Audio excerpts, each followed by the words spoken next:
All right. Houston versus Indy. So what? What's so funny? Your boy. That is not my boy.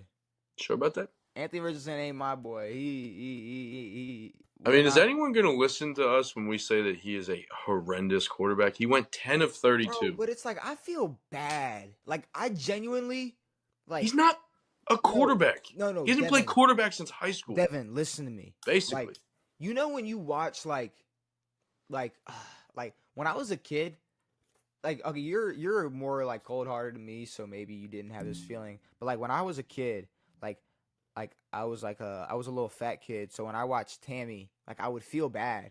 Like I When would you watched genuinely what? Tammy, like Melissa McCarthy, Sure. because it Yeah, was yeah. like she was trying so hard to like be happy, but it's like Of she course. was just this sad big girl, and it was like Sad big I woman, yeah. like genuinely in my heart, like in my chest, like I felt bad. Sure. No, So it was I like have that. I mean, not toward. her trying to be a fictional character, but it's like Yes. it's like her just trying to find joy in her situation. Yes. And it was like watching Anthony Richardson throw 32 balls and finally find one in the end zone and the Yeah. joy he had. Sure. Like him so excited running down the field because like in my heart it's like damn, like he knows he might not do that again. Like Yeah, yeah. like and it makes me feel so bad because I mean like there was one play he scrambled for like a yard, gets like wrapped up, and I'm like oh he's hurt, like joking. Mhm. He gets up and pulls himself out the game, and I was like no way, like there's no way, like he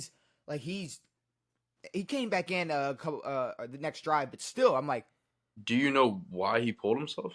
me no I Yeah. don't know why. Oh, well, the entire talk of today, yesterday, was he did an interview afterward. He said, and I think the head coach said the same thing. He pulled himself because he was tired. He didn't pull himself because he was hurt. He pulled himself because he ran on 3 straight plays, and then he went like this on a crucial third down when they're down by 10 and pulled himself from the game. So there's a lot of calls for his job. But the Colts still say he's the number QB1. But no, he did this because he didn't want to play. He was tired. He said it himself. He said I was burnt, or he said I don't have the quote, but he said that he was tired. The head coach said that he had just ran 3 plays straight, like where he was running the ball, and then he tapped out. He said, "Nah, go run a third down without me." So I know I bring up my team a lot throughout the podcast, but Yeah, so I watched this guy. that was my first thought too. I watched this guy Lamar Jackson, Yeah, who like even when he's not supposed to run, will run around for like 10 seconds and then throw a 40-yard bomb, Mhm. and then run like a Yep. 15-yarder, and then hurry up Or to the line and then yep, run another play. yep. That is the saddest shit I've ever like. See, but it's like, all right, now I don't feel bad. Like, No, and that's why I was like, I got the touchdown thing, but then you started talking about him tapping himself out, and I was like, yeah, no, he. well, no. I mean, like, I didn't feel bad for him tapping him out, period. But like now that it's like, okay, like, I was like, oh, he got hurt, Yeah, and then I watched him tap himself out. I was like, there's no way. But now yeah, it's like, okay, so he was tired. Like, yeah. okay. So not only was he playing a horrible game, he said, "Yes, I'm tired. Take me out." It's third down. Put Joe Flacco in. Yeah. So yeah, they're not committing to him starting next week, or it says they will. Holy shit! I don't know why, but it says they're evaluating everything. So Joe might and hopefully does start next week because this is sad. I don't know why. Like my brain went to like Kobe's rolling over in his fucking grave. Yeah. Like you're pulling yourself out on third down because you're tired. Like you're the starting quarterback. No, but it's not even like just like Kobe Mamba mentality. It's every fucking NFL player. Bro. It's like he could have pulled himself from that game Honestly, the head coach should have said, "Fuck that, you're done. Yeah, You're not going back in. don't go, bro. Do not go back in." Oh my god, and the amount of coaches And that then that would could have have been done the that. end of his fucking career because Honestly, he's a fucking D end. if it's not Anthony Richardson's job, it's bro's job. It's head coach job.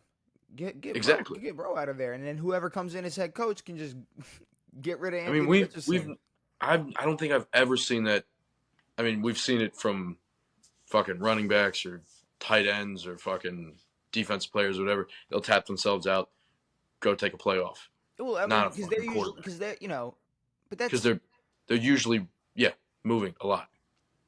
but Even if you're a running quarterback, you're a guy who they say is built like a horse. But like you can't go back to the huddle, catch your breath, like call timeout. I was about to say I don't know. use a timeout. Shit, fake an injury. I mean, at this point, He stood up immediately. Yeah, if you're Anthony Richardson, you could have just rolled over and grabbed your knee, and we would have believed you, bro. We would have believed you're hurt you. every game. So oh man, that's a shame. I wanted to talk about Houston. Yeah. Which it's like, all right, they beat Indianapolis, but here's my problem with Houston. We gassed them up like they're supposed to be a top notch team in the NFL this year. And just the way they're playing, like the way I can describe them, like they're cool.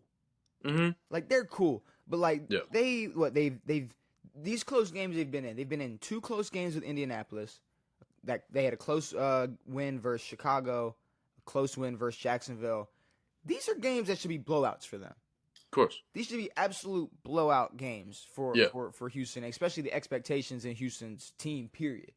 Yes. I mean, with last year, it was like now they played great last year. They made the playoffs, whatever. I mean, they were about fucking 10 yards away from missing the playoffs and the Colts making it. This is hype with CJ Stroud. Yes, still a great quarterback, but they had Stephon Diggs, but there was so much hype around a team for making the playoffs, for going 9-7 or 9-8 or whatever the fuck. They didn't go 10-7. They didn't go 10-7. 10-7 maybe. Yeah, I'm confused now. I always confuse myself with the 17-game math, but yeah, there's still.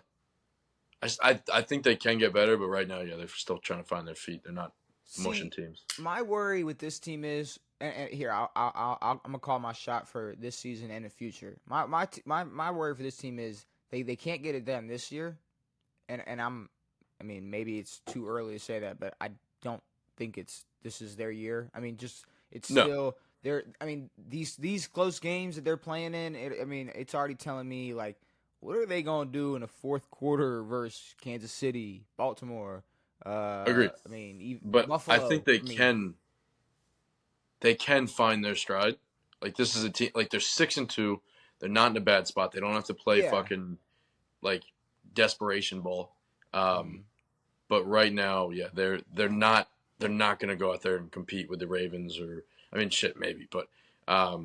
But no one can compete with the Chiefs, apparently. But then what I'm scared of is a year or two from now, it's like how scary is that team going to be with Joe Mixon and Diggs? They're going to be. How long are these dudes going to be? And Diggs is hurt now. Now Diggs is supposed to miss this Thursday. He's going to miss Thursday's game versus the Jets. Yeah.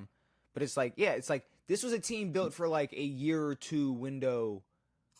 They definitely caught lightning last year, and now this year they were building up to. But this specific team, because they were in the AFC divisional last year. Yeah. This year they tack on 2 pieces. That's supposed to be their next big push. They're supposed to get much better, but this team in particular, their window is a year or two, and then it's going to have to be. Not a rebuild, but you're going to have to start putting a lot more pieces around CJ Stroud because you can obviously build a Super Bowl team around him. Sure. But this team in particular, it's already like just with the comp in the AFC right now and just in the league period and in the window for players like Diggs and Mixon, it's like I don't know if this roster gets it done. I still think that they can. It's just this season just in general, it's like a lot of what we expected to happen is going in weird ways. Obviously, there's the teams that we know are going to be good, but these kind of middle-of-the-road teams are going both ways now. But, yeah, I think they can get better. I don't think they're in a bad spot. And, honestly, it might be nice to have a game without Diggs to see how that offense can work without him, especially against how bad the Jets have played. So. And we didn't even talk about Diggs being an absolute dick last week. I didn't see that. I know you texted me about that. So and a week later, you still haven't seen it? No. It's not worth looking up, but I will just say, so he goes over, he starts talking shit to Jair Alexander and the whole Green Bay. Oh, never mind. Yeah, of course. You know exactly what I'm talking about. But his brother's on the same type of shit, too. His brother's being a fucking loser, too. I love Diggs. Like, I really like Diggs. But I did say, when they made this move to Houston. Don't bring some drama. I said, you might have to watch out for the drama. And, it's funny because when I said that, people were like, oh, of course. Of course, they're talking about diva receivers. This white man, and he's saying, don't bring this drama. It's like, no, it's like, he's like. It's like I don't know how many receivers there are in the league. I'd probably say over 100. Not a lot of them follow dudes out of tunnels. Who does that? I've never seen that in my life. And then he does all that shit, and then it was chippy all game, and then after the game, he's asked about it, and he's like, oh, well, there's one thing about me. I'm petty. I don't let things go. I don't let things go. And it's like, maybe why not try to? If any other 30-year-old man was saying this, people would be clowning the shit at him. I've had that thought a lot more recently, where it's like, these dudes play football. They're grown men. And they're grown-ass men, and they still have this weird, little petty shit that they got. But listen to what you just said. They do play a game. They play now there's millions of dollars on the line here. Yeah. But still, it gets real stupid and petty. And, I mean, we saw that a lot with fucking Odell and how he's all that bullshit. But it's just stupid. Stephon Diggs. No, it is. It's stupid. I've never seen anybody follow a dude out of the tunnel like that. That was very odd. Diggs is just a weirdo. Just but he's good enough to get all that attention without doing all that. Of course. Like, he don't need to do all that. Like, I was really hoping he was coming to Houston without all that bullshit, but he did not come to Houston CJ with all that isn't bullshit. about that bullshit. CJ don't need to deal with here's the thing. CJ Stroud, like I was saying, year 2 doesn't need to be going into a game with his receiver going into the game pissed the fuck off because he got in a fight pregame. Like, it's like, Agreed. Bro, Yeah. like, lock in. It's like CJ's still super young. Diggs needs to be a leader on this team. Mm-hmm. He needs to be that old CJ's over there warming up and looks over like, is this normal? Like, yeah, exactly. Is this bro? Are we supposed to do that? Is bro just gonna do this all the time? Yeah. Diggs needs to be a leader.